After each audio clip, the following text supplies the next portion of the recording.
Welcome back, one all the more, Trails in the Sky 3rd. Last time left off, we completed the 3rd trial, and before we take on number 4, I want to do a few side quests, namely 2 star doors. Let's take on the first of these star doors.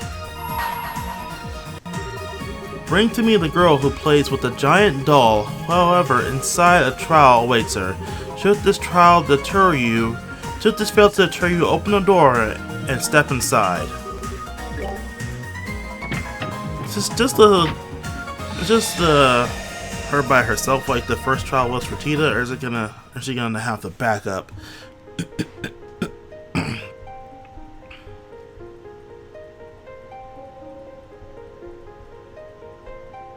Nope, it's a solo fight.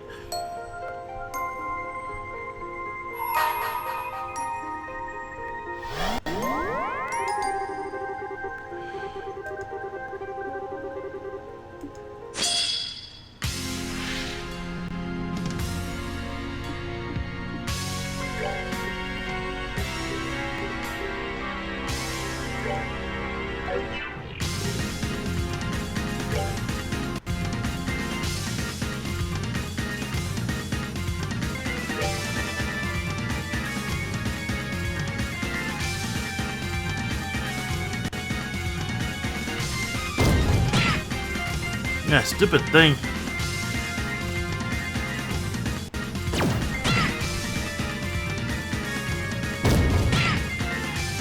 That's really the only damage that's gonna get done today, is there?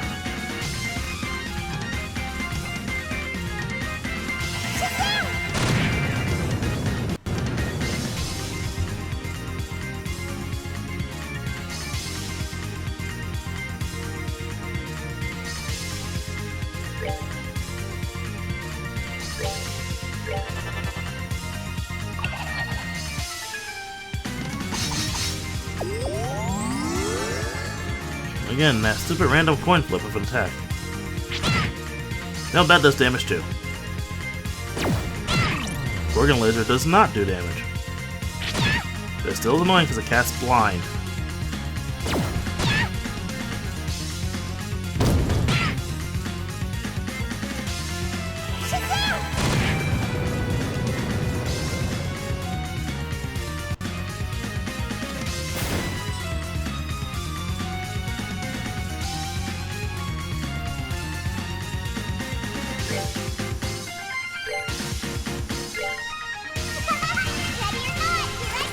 I'm just gonna just kill him.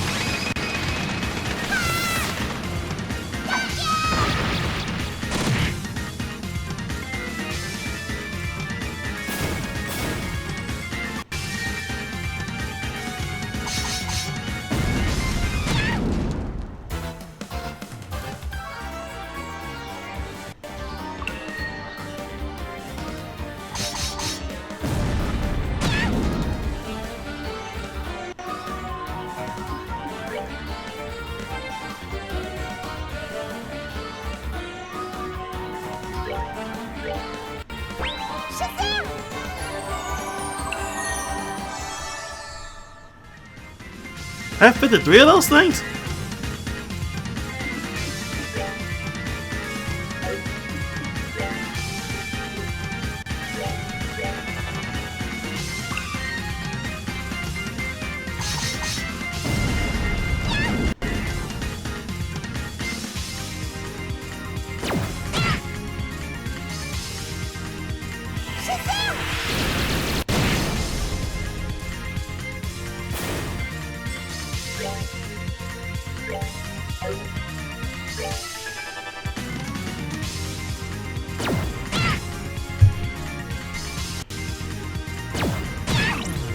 You can't hit me!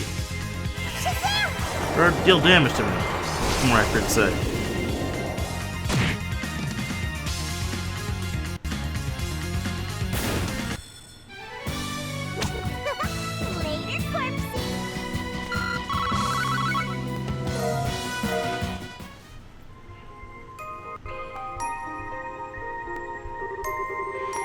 You have overcome the trial. That just will grant you a memory fragment and my blessing.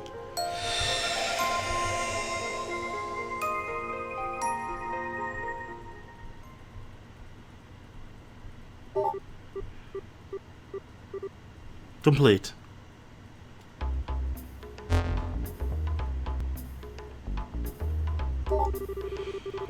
Guardian Class Tactical Arcanism Development Plan Arthur 13 Factories.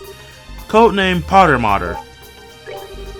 We intend to develop a cutting-edge arcanism that inherits the DNA of the rest of the Gordius series while containing a more advanced control system. It will retain the same tactical effectiveness that was the primary development goal in previous models, while allowing for more flexible and precise strategic usage as well. The arcanism is intended to be accessible across the whole continent. Powerful main and sub-engines should allow it to operate for several years without resupply.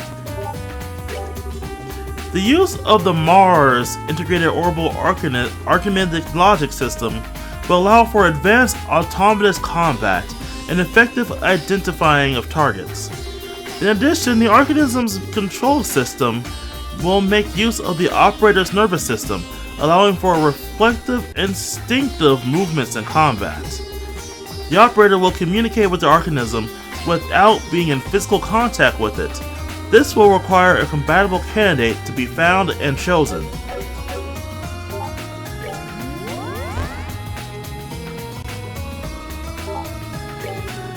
The overall height 15.5 Arge. Unit weight 55 Torum, 68 Torum when fully armored. The Arcanism's primary weaponry will be its orbital energy cannons, but it will have other kinds of orbital weaponry and even several gun-powered weapons as backup. It will also have a revival system, which will use an ornament to generate healing energy to heal or revive its operator in times of danger. The armor plating will be made using Kurdian alloy. Kurdilajon is the most fitting material to use, given that it is the most capable we have access to in all regards. For data regarding strength, see files on Gospel Plan.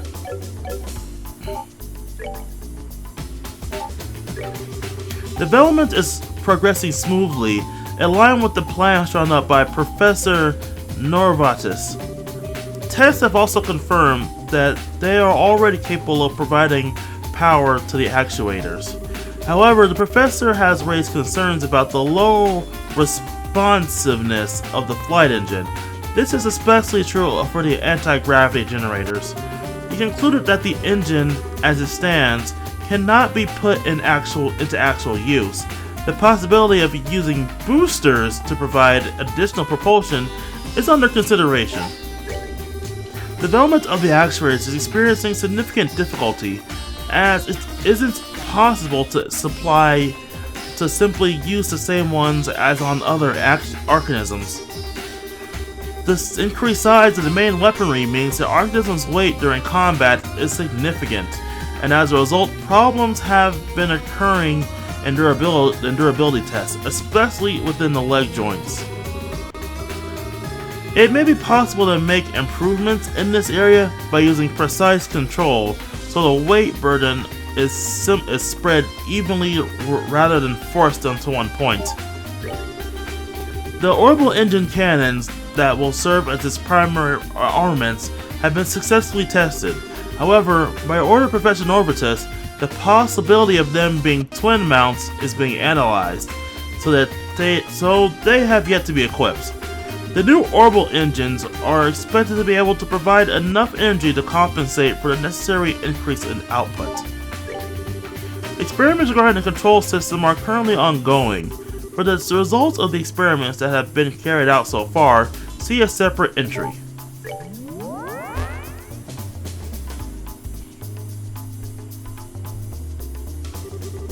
Tests of the control system continues to be performed. However, none of the test subjects have been able to realize the expected level of precision we are aiming for. The results of the main tests conducted by Professor Norvatis and his team can be viewed above. Test Subject A1, abnormality during Test Phase 2 comatose. Subject B3, abnormality during Phase 3 cardiac arrest. Subject C1, Abnormality during Phase 1, Insanity. Test Subject D7, Abnormality during Phase 7, Comatose. Test Subject E3, Abnormality during Phase 2, Cardiac Arrest. Subject F2, Abnormality during Phase 2, Comatose.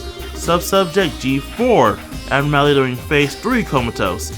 H1, Abnormality during Phase 2, Comatose. Subject 16, Abnormality during Phase 4, Mental Breakdown. As it can be seen, all test subjects failed to adapt to the control system. Nonetheless, the Society continues to supply test subjects, and we intend to keep performing further experiments.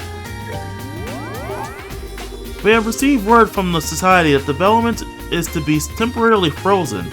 Their reasoning is that the stability of the control system is in question. From now on, only test subjects carefully chosen by the Society will be taking part in a connection test.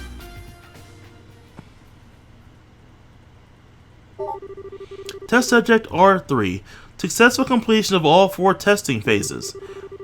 Note, the subject did experience a small degree of flashbacks.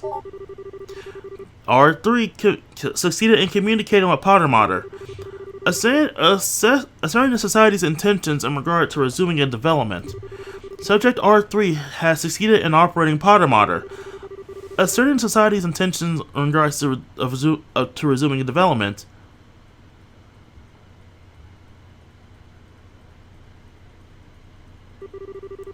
Side story: Grodia's class experiment report finished.